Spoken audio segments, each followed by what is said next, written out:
Welcome to Inside Eau Claire's Top 5 Under 30. I'm Trent Tetzloff and this is Cheyenne Wolf. Hard work isn't always appreciated like it should be and can often go unnoticed. Many people who work behind the scenes or out of the spotlight are never recognized. Here at Inside Eau Claire, we wanted to find young people in the community doing this kind of work. We wanted to find people who love what they do and aren't always motivated by the spotlight or the recognition. We narrowed our list of impressive people under 30 in the Chippewa Valley to just 5 people, each demonstrating success in their own way. Later on, we'll talk to UW-Eau Claire Sociology and Communications Assistant Professor Dr. Peter Hartbranson for some insight on what factors might contribute to their success. But before that, we turn to our first person. Spanish studies in K-12 education is a staple of youth learning throughout the American education system. But one Spanish department close to home is taking Spanish education to another level. The Chippewa Falls Language Department was honored at Wisconsin Association of Foreign Language Teachers Conference for its excellence in a presentation by Catherine Woolner and her colleagues. Woolner, a Spanish Level 1 teacher at Chippewa Falls Middle School and 2012 Blue Gold graduate, is a young educator determined to spread the value of learning a second language to the youth in the Chippewa Falls area. Inside Chippewa Falls Middle School, down a few crooked hallways and a narrow passage, sits room number 316. It is the workspace of Spanish teacher Catherine Woolner, a 2012 graduate of the University of Wisconsin-Eau Claire, whose work teaching language brought her and her colleagues statewide recognition at the Wisconsin Association of Foreign Language Teachers Conference this past fall. Woolner helped present a session about maximizing targeted language at levels 1 and 2. Nominated for Best of Wisconsin, the group will present again in 2017 at the Central States Conference. Woolner says what makes Chippewa Falls Language Department unique is its teachers' ability to collaborate with one another between the middle and high school levels. With over 600 students in the Spanish programs, ranging from levels 1 to 5, with the highest being an AP course, Woolner says it is key for her and her colleagues' teaching methods to stay consistent throughout all levels. I have a great opportunity to collaborate regularly with my department and the other language teachers here at the middle school, as well as a whole department, including high school language teachers. As far as the middle school goes, we're able to collaborate for a class period each day. It's a common planning time where we look at our curriculum as well as assessments and student performance. Not only is the Chippewa Falls Language Department getting statewide recognition, but UW-Eau Claire language professor Ann Halas has noticed Chippewa Falls' dedication to excellence. The Chippewa has a very strong program because they work really well as a team and they collaborate a lot. And in doing so, they have built an incredibly strong program at the middle school level, which then transfers into the high school level. They believe, like many of us do in language education, that learning a language early on gives students more cognitive flexibility. They become better listeners. They have an appreciation for other cultures, and being able to express yourself in another language, in addition to building tools to understand and appreciate other cultures, are key components to building global citizens. And that's what they're doing in the Chippewa Falls program. Halas says she remembers watching Woolner student teach and knew right away she was a natural.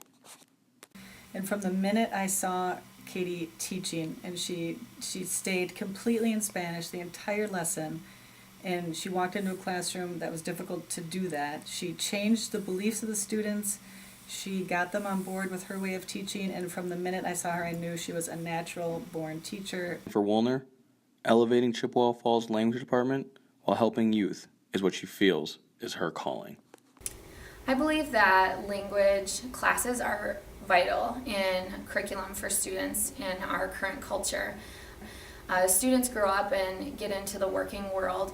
They're going to be interacting with people from countries all over the globe. And for that reason, they need to have those global citizenship skills. For Inside Eau Claire, I'm Ellis Williams. Athletes dream about playing in big games in front of roaring crowds, but not many get the chance to. Playing for his country against tough competition is an honor for one young hockey player who is competing with the best. He has quickly gone from playing on the pond in his backyard to playing in a packed arena.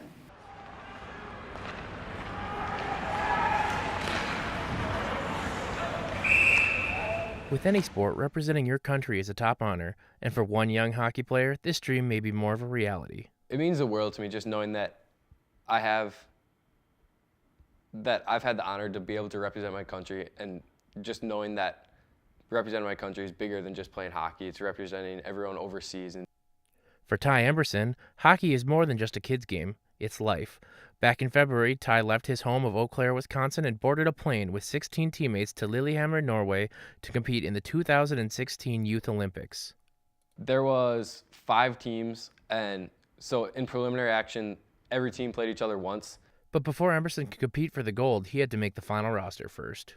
The tournament was in February, and the tryouts actually started probably like 10 months before that. So we had to go to tryouts and just play games and stuff and participate in camps. And then every tryout, a couple of kids got cut, and so it just kept getting slimmer and slimmer with the players. And then we ended up going out to New York for a national camp where there were kids from all around the country. And then they cut that down to one team, and they brought that team to Norway.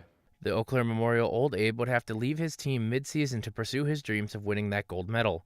For Ty's parents, the realization of a dream come true was finally hitting them as they would be able to watch their son compete for Team USA. We literally couldn't believe it. It was, just couldn't believe it happened. Once they made it to the gold medal round, I just couldn't make myself believe that they would possibly win. So I tried to stay calmer, but it was intense. Intense is an understatement, as Team USA would battle against Russia, Canada, Finland, and Norway, winning all but one pool play game. The championship match was a rematch against Canada, the only team to beat the U.S. earlier in the tournament. It was definitely a lot faster than over here in the States, but it was pretty interesting playing like Russia. The only team that actually spoke our language was Canada, so that was definitely different, having the language barrier and stuff. But I think once you got out on the ice, it was just hockey. I think it was such a great experience for Ty to be at that level of play. I think I don't want to say it simplifies the game, because he's still going to be playing against incredible competition from here on out. But to play at that level at this young age, and to have those nerves and to work through those nerves and to be able to handle that it's great experience for him. Obviously winning the gold medal is my favorite, but other than that, just being able to go over there and meet everyone from the different countries, it was a great experience. The 15-year-old sophomore returned to Eau Claire, an Olympian, and hopes to play college hockey for Madison, Notre Dame, or Minnesota. For Inside Eau Claire, I'm Pete Winslow.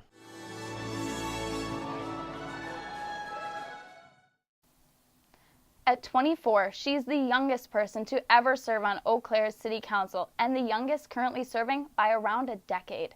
Having recently been sworn into the position, Kate Beaton is already taking off running with projects she began as a UW-Eau Claire undergraduate student. Serving on the Comprehensive Plan Update Committee as a student at the University of Wisconsin-Eau Claire was just the start for Kate Beaton, who recently became the youngest person ever elected to Eau Claire City Council. While Beaton was an undergraduate in school, she started a program called Market Match that extends the usage of the SNAP Food Share program to the downtown Eau Claire Farmers Market, which was previously a cash-only event. Seeing the program to its launch was Beaton's primary decider in running for City Council. Starting as a student, I started to get involved civically.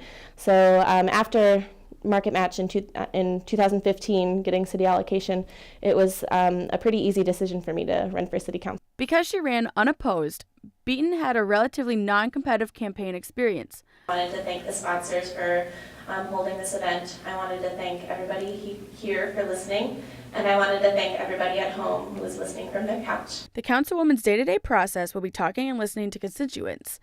Beaton frequently meets for conversation with locals at the Goat Coffee House on Water. I just want to be ears. Like I said, I want to be listening.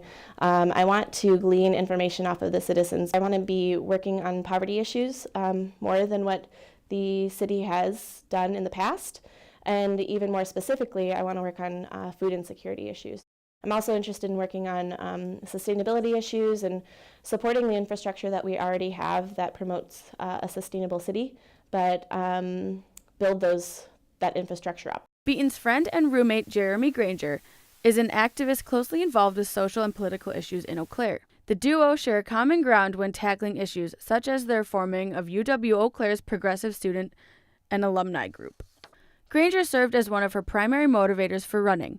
He said there was no question about her qualification for the city council role. It's basically this idea of owning where you live, and I think she does that, and she takes civic responsibility making it a better place.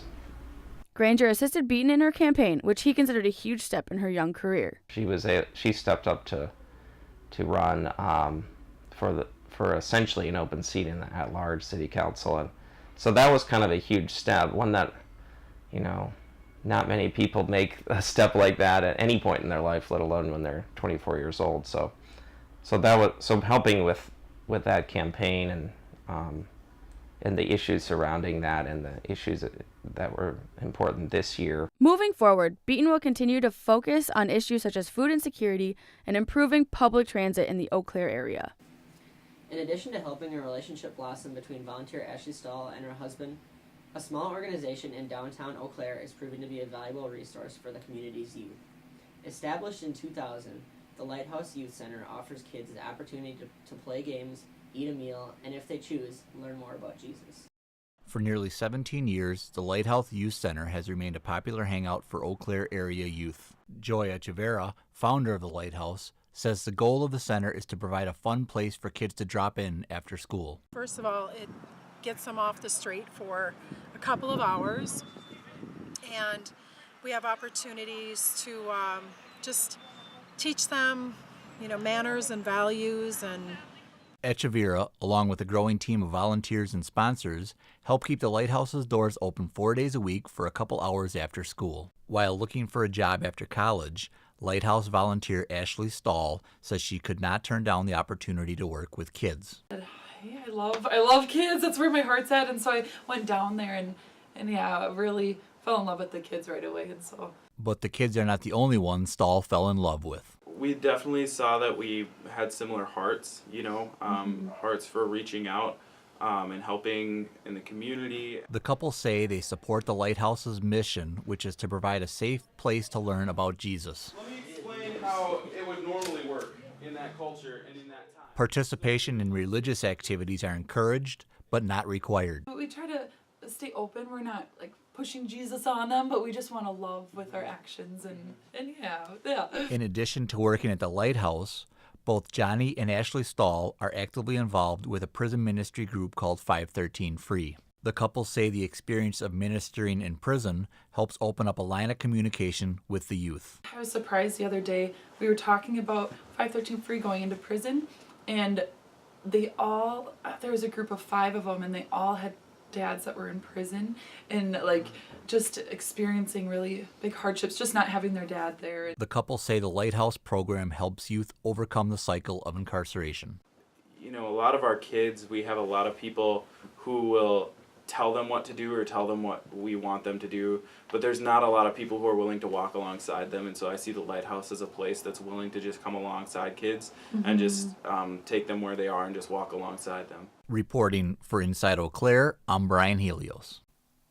Coming up next, a preteen is on his way to becoming the next big thing in the Chippewa Valley. He attracts people from all over the city and beyond to buy his products. He's won Best Young Entrepreneur of the Year award last year and has had sellout events. The young boy and his family share an interesting story behind how and why he started his very own Smell Good business. An 11-year-old entrepreneur is becoming an inspiration in the Chippewa Valley. Aiden was just 8 years old when he decided to start his very own candle-making business. The very first show he ever did was at the Stilson Elementary School in Chippewa 2 years ago. And he did phenomenal. And last year, they were literally begging to have him come back. For a show that wasn't crazy busy, he had a line the whole time. It was amazing. 3 years ago, Aiden received a candle-making kit for Christmas and has been making candles ever since. In the beginning, Aiden was only making candles for his family, but then someone offered to buy one. With the help of his dad, Aiden created Aiden's Awesome Candle Shop. Front to back, this whole thing is a phenomenal educational tool, for him, and it's a great interaction for us, as parents and children, to do this stuff together and go to shows and have fun and teach them stuff.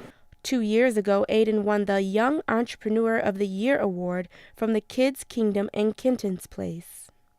He's kind of become the go-to candle guy. People that sell candles that kind of avoid going to the shows if he's there, because he kind of takes it by storm. Aiden's dad says they have received a few offers from local stores to carry his products, but due to the long candle making process, they've declined because they would not be able to meet the demand. He's putting the money that he does make away into his college fund, and I think it's very good for him from a 11-year-old standpoint to learn the value of the dollar and what it takes to make something. University of Wisconsin-Eau Claire's Entrepreneurship Development Coordinator, Ann Rupnow, says starting a business isn't easy, but it is worth it in the end. Yes, there is risk, but I encourage people to think about the other side. What's the risk of not starting it? Mm-hmm. You could have a business that you are very happy running and that you are maybe someday providing jobs for other people. Rupnow says having a model for an idea is what makes or breaks a business. And it sounds like this young entrepreneur has done that and knows that people want environmentally friendly candles, and he's doing that, so that's huge. Aiden's awesome candle shop has more than 30 different types of candles and are made of 100% soy wax and lead-free wicks. I would probably say the raspberry sangria, the blueberry cobbler, and pumpkin souffle are probably the three. Rupnow says she applauds Aiden for his great start, whether he decides to stick with it or venture off into something new in the future. Aiden, I've loved hearing about your project and your entrepreneurship. I think it is awesome what you are doing. Keep it up. Be the inspiration that you are to many people, and I encourage you to keep going in your business, and I'm going to look for one of your candles because they sound pretty great. If you would like more information about Aiden's awesome candle shop, check out Inside Eau Claire's page at bluegoldmedia.org. Reporting for Inside Eau Claire, I'm Simone Foster. We now welcome Assistant Professor of Communication and Sociology, Professor Peter Harbrinson, to the set. How are you doing today, Peter? Very well. Thanks for having me. What would you say that is your own personal definition of the word success? Well, success is in many ways in the eye of the beholder, which is not to say that anyone can just define whatever they want to be successful, but is to say that society is really what kind of determines what is successful and what is not successful. So we all recognize wealth and status, say, as measures of success. But at the same time, most parents out there in the world would just say, we just want you to be happy. Whatever you do, we want you to be happy, and that's what we want. So what turns out to be successful versus not successful is often determined by the people who are conferring the judgment. So our 2 young men are in middle and high school, but our 3 women are all college graduates. What role, if any, do you think post-secondary education plays in making a difference in the community? Obviously, anyone can make a difference in the community. But in general, in American society today, a college education is becoming important for most measures of success as we conventionally define them. Getting a good job, having a stable long-term relationship with a partner, all of those things more than ever now depend upon having a college education of some kind. The fact that the 3 women are all college graduates is not a coincidence. The fact that all 3 of these women are college graduates shows that they've been able to take advantage of the successes of the feminist movement from the 1960s and 1970s. Now it's common and expected for everyone to be able to go to college, not just men. And instead of going to college to get their MRS degree, which was common back in the 1950s, now every boy and girl who enters college on much the same footing, with the expectation that you can actually achieve some significant professional degree. So college education is becoming a valuable resource for people who do want to make a difference in the community. So 2 of our 5 under 30 don't actually have college degrees and aren't even of college age yet. How would you say that these kind of people are able to be so successful at such a young age? It all comes from families. Neighborhoods, and friends. The kinds of social networks in which people find themselves are very, very important in shaping people's early opportunities in life. And this starts very, very, very young. Long before a child ever utters his or her first word, the kinds of families, households, and neighborhoods that they find themselves in will shape their long-term potentials. So it's no coincidence that we tend to see young people making a difference when they come from a society or a city like Eau Claire, where there are low crime rates, where there is a solid middle class lifestyle that's available to many people. Those kinds of neighborhoods, those kinds of family environments are very, very nurturing and supportive of individuals' talents. It's sad to think of all the millions of people in the world who have these innate talents and are not given the opportunities and the resources to thrive in the ways that the 5 individuals that you've profiled have been given. All of our people right now are making a big difference, but what's the difference between having 10 seconds of fame and having a lifetime of making a difference? It's easy to get 10 seconds of fame. It's easier now than it has ever been to get 10 seconds of fame.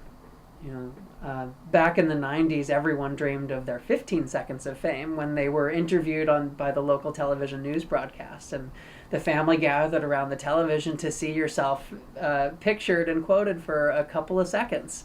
And it was the talk of the town when that happened. Nowadays, anybody can go viral for the silliest little thing on the internet. Easy come, easy go with fame and celebrity. What makes success enduring and what makes change long-lasting is the ability to build institutions around it, to take your talents and to build them in organizations and to provide them with the kinds of long-term supports that are able to sustain a talent or sustain a contribution well past a single individual's energy or ability to keep putting forth that effort. So long-term and enduring success and long-term and enduring change in the community comes not from a single individual, but it comes from the collective efforts of both that individual and others to ensure that that change continues. Thank you, Professor Hart-Brinson, for coming in and speaking with us today and providing us insight about what makes these young people so successful. It's been my pleasure. Thanks for having me. Thank you. And that wraps up our top 5 people under 30 in the Chippewa Valley. For Inside Eau Claire, I'm Cheyenne Wolf. And I'm Trent Tetzloff. Thank you for joining us and have a good day.